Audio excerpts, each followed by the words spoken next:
அதுக்கு பிறகு ஆவாகனம் பண்ண பிறகு ஜெபிச்சு யதாஸ்தானம் பண்ணி அதை தீர்த்தத்தை அவரை விட்டே சேர்க்க சொல்றது.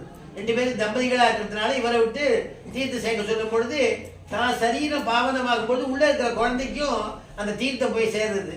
அப்புறம் இப்போ புது புடவை மாத்தின்னு வந்த பிறகு கையில தீர்த்தம் கொடுத்து சாப்பிட சொல்றோம். ஏன்னா தாய் எது சாப்பிட்றாலோ அது குழந்தைக்கு போய் சேரும். தாய் எது வீணையை கேட்க சொல்றோம். வீணா கானம் அப்படிங்கிறது ரொம்ப உயர்ந்ததான ஒரு கானம்.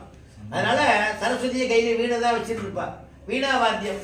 ராவணனுக்கே பார்த்தா வீணை கொடியோன்னு பேரு. ராவணன் வந்து நல்ல சிவபக்தர், வீணை கொடியோன்னு பேரு. வீணையை மீட்டி வீணையினால தெய்வத்தை மயக்கக்கூடிய சக்தி உள்ளவன் ராவணன்.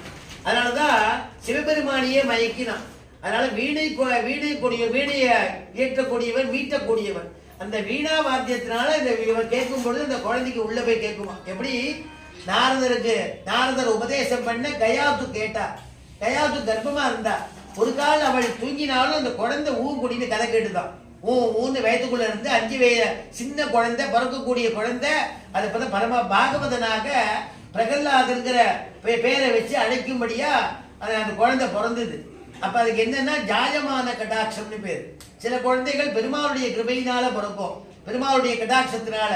சில குழந்தைகள் பாகவதாளுடைய கடாட்சத்தினால பிறக்கும். அப்படி பாகவதாளுடைய கடாட்சத்தினால பிறந்த குழந்தை தான் பிரகல்லாதன் அப்படின்னு. அசுர குலத்துல பிறந்தாலும் பிரகல்லாத ஆழ்வான்னு சொல்றோம்.